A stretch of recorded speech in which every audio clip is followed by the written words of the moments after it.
Hello friends, in my previous class I have discussed about taxonomical aids. Yes, I have been telling life on earth is exhibited by wide varieties of living organisms, which is called biodiversity.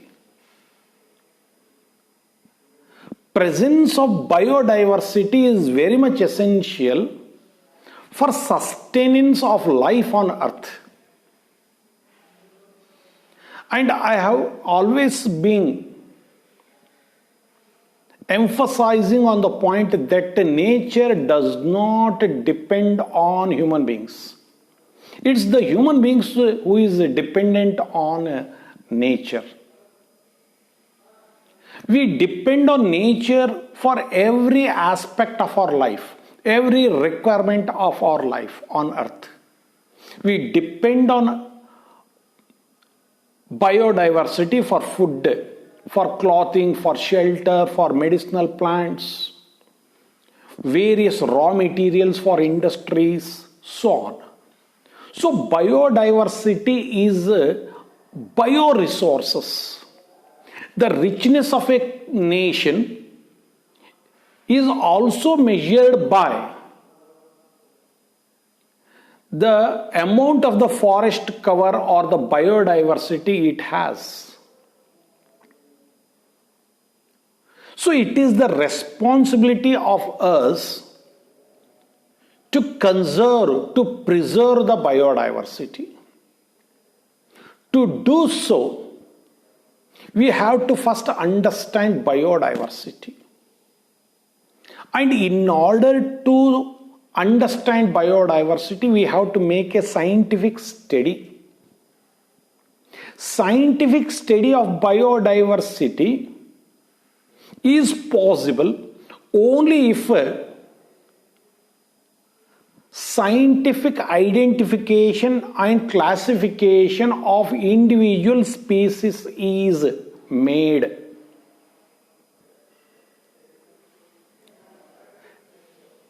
Biologists, for scientific identification and classification of organisms, have developed some procedures which is followed internationally in the same way. Those procedures are called taxonomical aids. Taxonomical aids. Taxonomical studies of plants, animals, or other organisms are useful in agriculture, forestry, industry, and in general in knowing our biodiversity, our bioresources.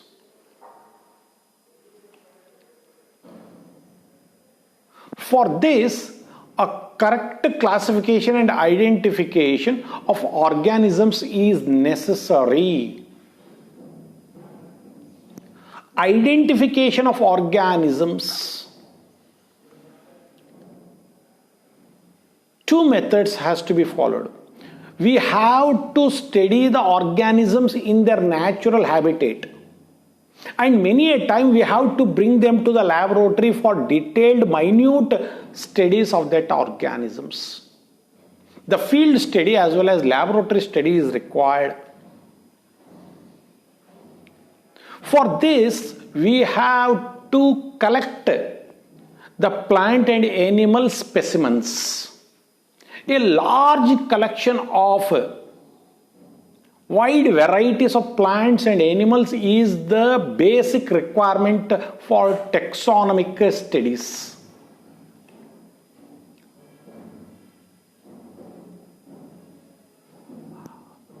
Study of all the aspects of microorganisms, fungi, plants and animals, every species, and the detailed information of every character has to be noticed and written.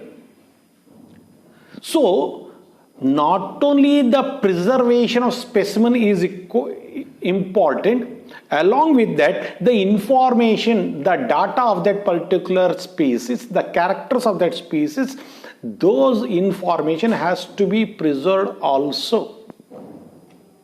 So biologists have developed, established some procedures and techniques for preservation of the specimens and for preservation of information of the specimens of various organisms, which are called taxonomical aids.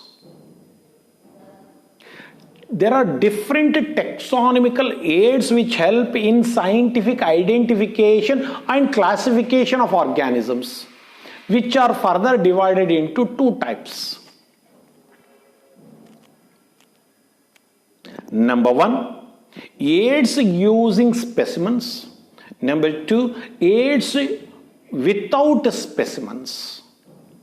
First, we shall study the taxonomic aids using specimens, starting with the herbarium.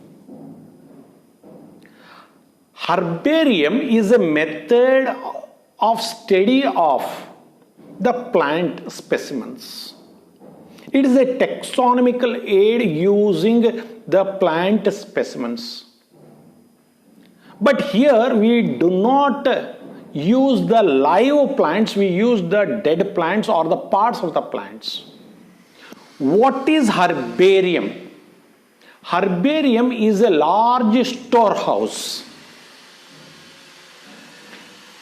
which contains dried, pressed and preserved plants on the sheets called herbarium sheets.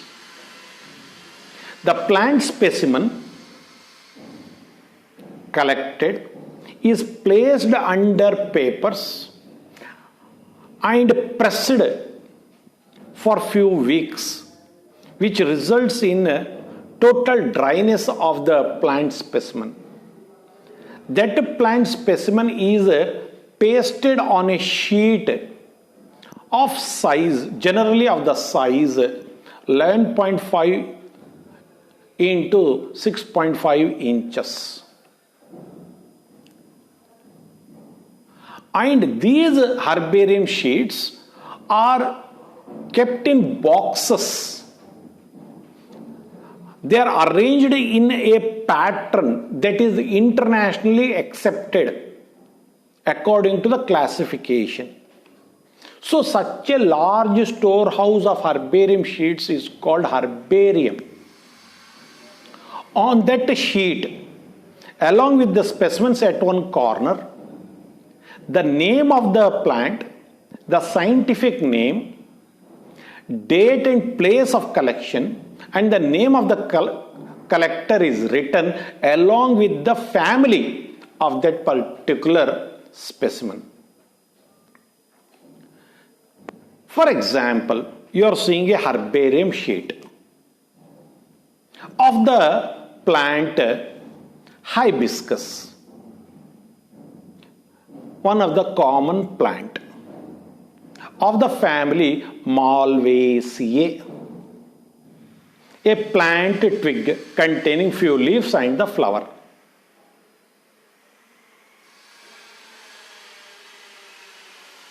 The plant hibiscus is also called China rose.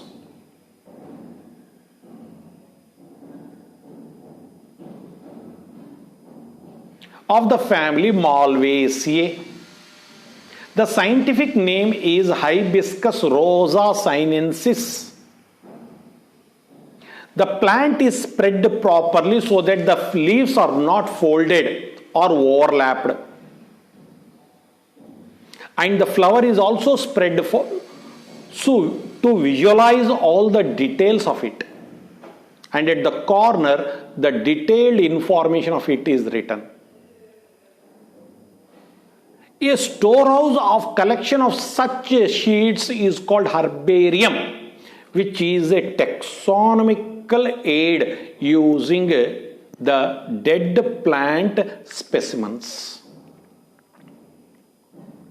The second taxonomical aid using specimens is botanical garden. Botanical garden. What is the difference between a common garden and a botanical garden? In a botanical garden, of course, it will be beautiful. It will have flowering plants, but not only beautiful flowering plants. Botanical garden is vast with wide varieties of plants, unusual plants, rare plants, ornamental plants, medicinal plants, etc. The garden which has collection of living plants is called botanical gardens. In that garden, in front of every plant there is a small board on which the scientific name and common name and the family of that plant is mentioned, so that the students of biology can easily understand what that plant is.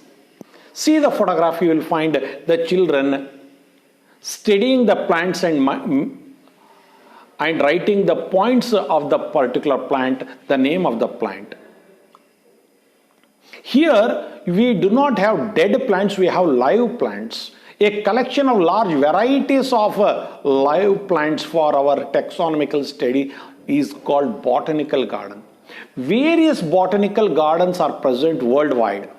Among them, the largest botanical garden and the most famous botanical garden of approximately 250 years old is present in a place called Kew near London, and the name of the garden is Royal Botanical Garden.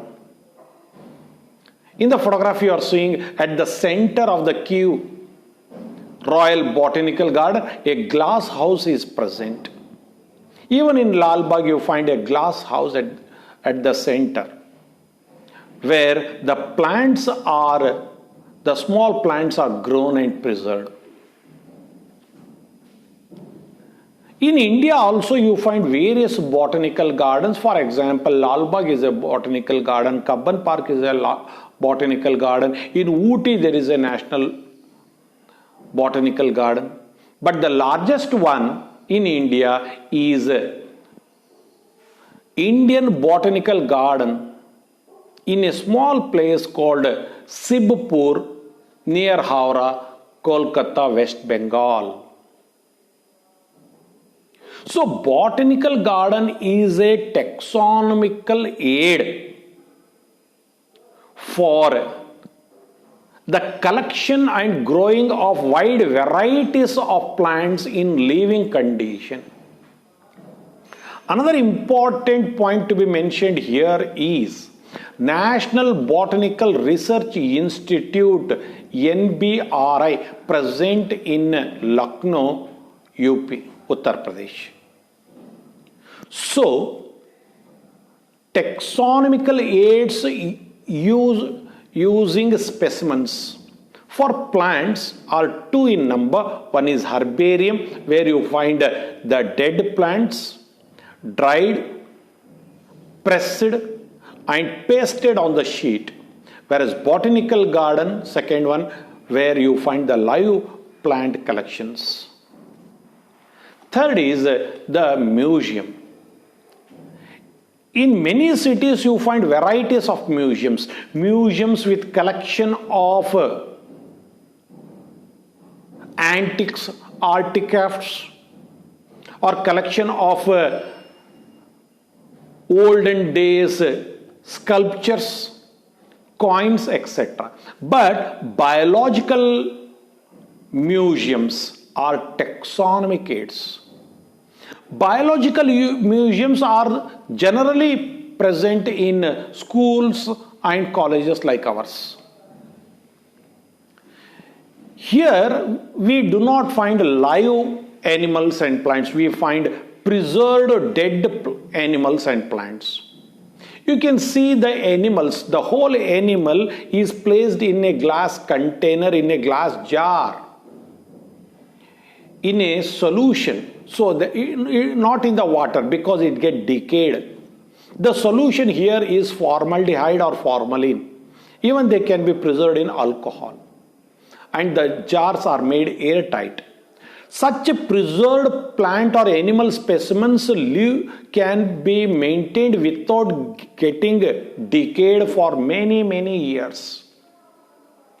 Such a museum containing large number of specimens will be helpful for the students of biology to study wide varieties of organisms. They serve as reference to understand the varieties of organisms. In museums, you don't find photographs or paintings. You find the specimens, original specimens in dead conditions. Even dry specimens can be maintained. For example, insects. You know, insects are very delicate. How to preserve? You collect a insect and kill it without getting any of its appendages or wings, which are very delicate. Make sure they are not damaged. After killing them, the parts are spread and the insect is pinned on a thermocol and placed in a glass box. No preservative, no formaldehyde added. They are called insect boxes. If the specimen is large, an animal or a bird, if one finds a dead tiger in the forest, they cut open the body, remove all the tissue, dry it, fill it with the husk and place in a museum such that you find they are totally virginal. They are lifeless, but you can understand and appreciate their external features in detail. They appear so natural. And in many museums, the center of attraction will be the skeleton display of a large whale or a dinosaur. So even skeletons are under display in a museum. So in a museum, the animal specimens are preserved either in the jars containing preservative solutions. If they are insects, in an insect box. If they are large animals, they are preserved as the stuffed animals, or even the skeleton are displayed properly. So museums look very attractive, beautiful, and they act as a very good reference for the study by the biologist. Zoological parks. Similar to botanical garden, zoological parks or zoos do not have dead animals. There you find live animals. The animals are placed in the cages, in the protective environment under human care. There you find the wild animals, not the pet animals like cats, dogs or cattle. Wild animals that are there in the forest are brought and kept in a protected condition in the cages, so that we can go there and study them properly. Studying wild animals in their natural habitat is not easy and it is risky also. Whereas in zoological park you can study them for long hours and you can understand their different characters, features, their food habits, etc. But in the zoological parks, the cage should not be very small so that the animal feel uncomfortable and congested. Modern zoological parks are huge. The animals will be caged in a large open place. And the setup inside the cage is such that they feel it is their natural habitat. Such a arrangement is made so that the animal feel comfortable and it is also a good view for the visitors. And for the zoos, the common visitors are children like you. And children love zoological parks or zoos because they can see wide varieties of animals in live condition in one place. In museums, you find the dead animals preserved, whereas in zoological park or zoo, you find live animals. So, along with the herbarium, botanical garden, museum, and the zoological park, there is another taxonomical aid which uses specimen, that is the key.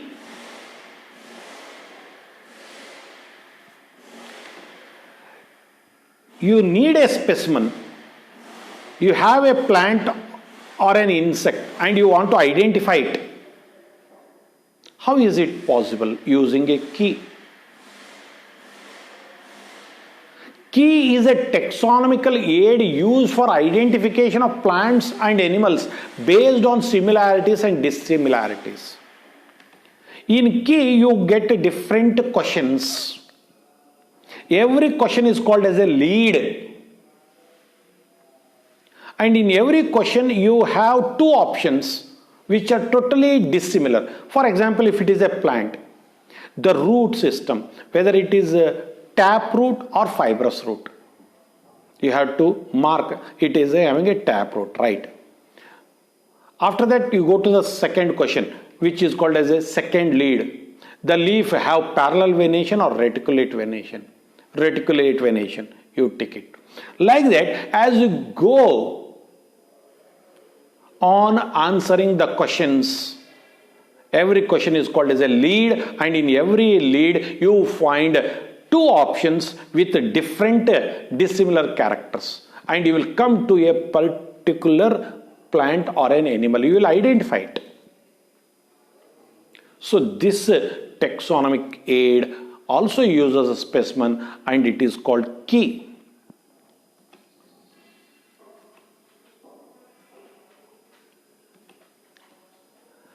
Taxonomical aid without using specimens. Specimens are not required. Here there are four methods: flora, manuals, monographs, and catalogs.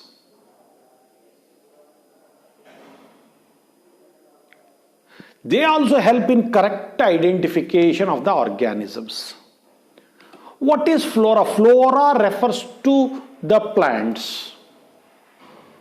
Fauna refers to animals.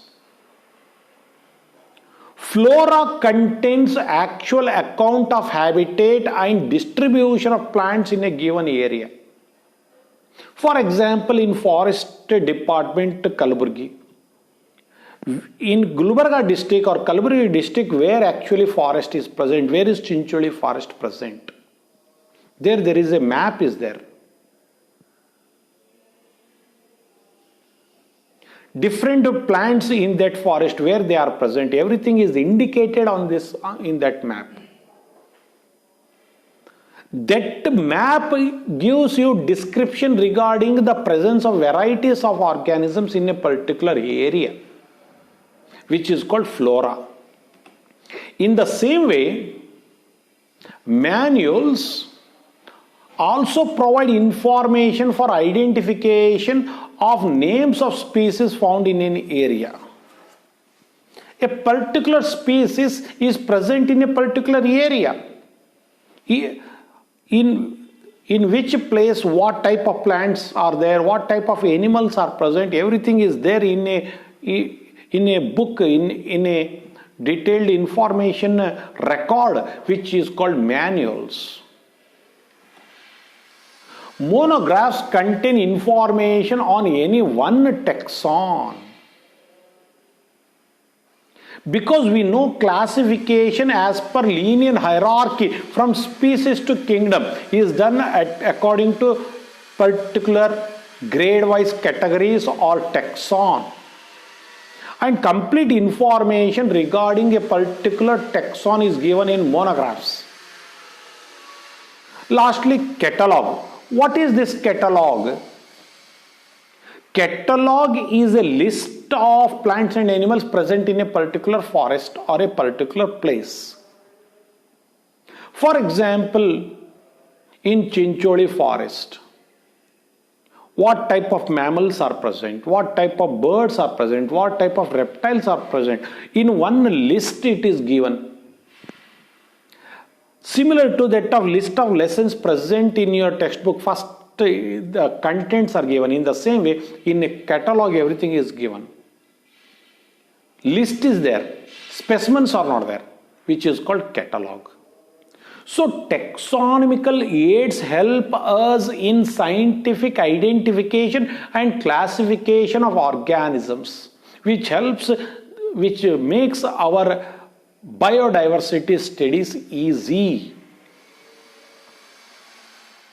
We have two types of taxonomical aids: aids having specimens, aids without specimens. In aids having specimens, for the study of plants we have herbarium, where dead plants preserved; botanical garden, where we have collection of live plants; museum, where we have the collection of dead animals; zoological park, where we have the collection of live animals.